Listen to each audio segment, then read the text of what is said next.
இன்றைக்கி நம்ம வீட்டில் சுரைக்காய் அப்படின்னு சொன்னால் பாதி பேர் ஓடிடுவாங்க. கொஞ்சம் பேர்த்துக்கு பிடிக்கும், ஆனால் பாதி பேர்த்துக்கு வந்து தெரிச்சு ஓடிடுவாங்க. ஆனால் எல்லோரும் விரும்பி சாப்பிட்ற மாதிரி ஒரு சீக்ரெட்டான சுரைக்காய் ரெசிபி தான் இன்றைக்கி நம்ம பார்க்க போகிறோம். வணக்கம் and welcome to chef circle. இன்றைக்கி நம்ம வீடியோவில் சுரைக்காய் மசாலா எப்படி செய்கிறதுன்னு பார்க்கலாம். செய்கிறதுக்கு 1 டேபிள் ஸ்பூன் எண்ணெயை நல்லா சூடு பண்ணிக்கோங்க. சூடானதுக்கப்புறம் 2 டேபிள் ஸ்பூன் அளவுக்கு கடலைப்பருப்பு சேர்த்துக்கலாம். அதுக்கப்புறம் 1 டேபிள் ஸ்பூன் அளவுக்கு உளுந்தம்பருப்பு சேர்த்துட்டு இந்த 2 பொன்னிறமாக வர்ற அளவுக்கு வறுத்துக்கோங்க. இது பொன்னிறமாக வந்ததுக்கப்புறம் 1/2 டேபிள் ஸ்பூன் கொத்தமல்லி விதை, 3லிருந்து 4 வரமிளகாய் சேர்த்துட்டு இந்த 2ஐயும் நல்லா வறுத்துக்கலாம். இதெல்லாம் வறுபட்டதுக்கப்புறம் எண்ணெயை விட்டுட்டு அந்த கடலைப்பருப்பு, உளுந்தம்பருப்பு, கொத்தமல்லி, மிளகாயை மிக்சர் ஜாரில் போட்டுட்டு ஆற வச்சு அரைச்சிக்கோங்க. அதுக்கப்புறம் அதே எண்ணெயில் 1 பெரிய வெங்காயத்தை சும்மா ரஃப்பாக கட் பண்ணி வச்சுருக்கேன், அது சேர்த்து அது நல்லா வதங்குற அளவுக்கு வதக்கி விட்டுட்டு இதில் 2 தக்காளி ரஃப்பாக கட் பண்ணி சேர்த்துக்கலாம். சேர்த்துட்டு இந்த தக்காளி நல்லா சாஃப்டாக குக் ஆகிற அளவுக்கு வதக்கிக்கோங்க. இது 2லேருந்து 3 நிமிஷம் எடுத்துக்கும். ஸோ இது நல்லா சாஃப்டாக குக் ஆனதுக்கப்புறம் இந்த தக்காளியை வந்து நம்ம ஒரு மிக்சர் ஜாரில் மாற்றிக்கலாம். வெங்காயம், தக்காளி 2ஐயும் மிக்சர் ஜாரில் மாற்றிட்டு இதில் ஒரு 1/4 கப் அளவுக்கு புளி தண்ணி சேர்த்து போகிறோம். நல்லா திக்காக கரைச்சி வச்சுருக்க புளியை சேர்த்துட்டு ஆற வச்சு அரைச்சி வச்சுக்கோங்க.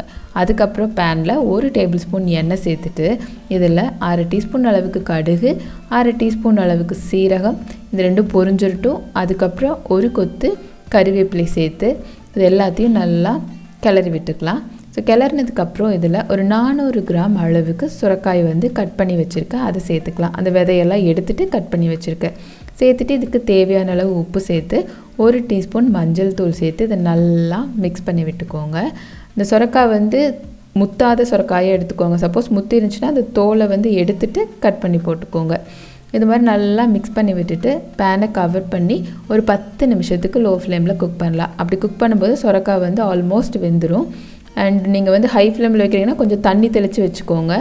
இப்போ லோ ஃப்ளேமில் வச்சு குக் பண்ணும்போது அது ஆவியிலேயே சுரைக்காய் வந்து நல்லா வெந்துடும். ஸோ இந்த மாதிரி நல்லா சாஃப்டாக குக் ஆனதுக்கப்புறம் இதில் நம்ம அரைச்சி வச்சுருக்க பவுடர் சேர்த்திக்கலாம். பவுடர் சேர்த்துட்டு அதுக்கப்புறம் நம்ம அரைச்சி வச்சுருக்க அந்த பேஸ்ட்டையும் சேர்த்துக்க போகிறோம். இது 2மே இதுக்கு ஒரு சூப்பரான டேஸ்ட்டு கொடுக்கும்.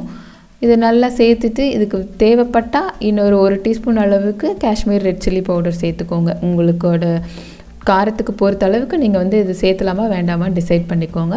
சேர்த்துட்டு இதை நல்லா மிக்ஸ் பண்ணி விட்டுக்கலாம். மிக்ஸ் பண்ணிவிட்டு ஒரு 5 நிமிஷத்துக்கு லோ ஃப்ளேம்லேயே வச்சு குக் பண்ணுங்கள். அப்போ குக் பண்ணும்போது அந்த மசாலா வந்து சுரைக்காயில் வந்து நல்லா இறங்கிடும். ஸோ தேவைப்பட்டால் கொஞ்சம் தண்ணி சேர்த்துக்கோங்க. ரொம்ப ட்ரையாக இருக்குது அப்படின்னு ஃபீல் பண்ணிங்கன்னா இன்னும் கொஞ்சமாக தண்ணி சேர்த்து மறுபடியும் ஒரு 2லேருந்து 3 நிமிஷத்துக்கு நல்லா குக் பண்ணிடுங்க. குக் பண்ணிட்டா ஒரு அட்டகாசமான சுரைக்காய் மசாலா வந்து ரெடி.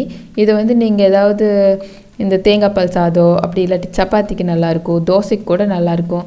நம்ம இஷ்டங்க, நம்ம எதுக்கு வேணால் வச்சு சாப்பிட்லாம். டேஸ்ட் ஒன்ஸ் பிடிச்சிருச்சு அப்படின்னு சொன்னால் இது நம்மளோட சாய்ஸ் தான். அவ்வளோதாங்க, ரொம்ப டேஸ்ட்டான சுரைக்காய் மசாலா வந்து ரெடி ஆயிடுச்சு. இந்த ரெசிபியை நீங்கள் ட்ரை பண்ணி பார்த்துட்டு எப்படி வந்துச்சு அப்படின்னு சொல்லி உங்களோட ஃபீட்பேக் எனக்கு கமெண்ட்டில் சொல்லுங்கள். ப்ளஸ் உங்களோட சப்போர்ட் இல்லாமல் எதுவுமே பாசிபிள் கிடையாது. ஸோ இது வரைக்கும் நம்ம சேனலை நீங்கள் சப்ஸ்கிரைப் பண்ணலை அப்படின்னு சொன்னால் மறக்காமல் சப்ஸ்கிரைப் பண்ணுங்கள். கூடவே பக்கத்தில் இருக்கிற பெல் ஐக்கானையும் ப்ரெஸ் பண்ணுங்கள். அப்போ தான் நான் போடுற வீடியோஸோட நோட்டிஃபிகேஷன் உங்களுக்கு வரும். தேங்க்யூ ஃபார் வாட்சிங். Take care. பை.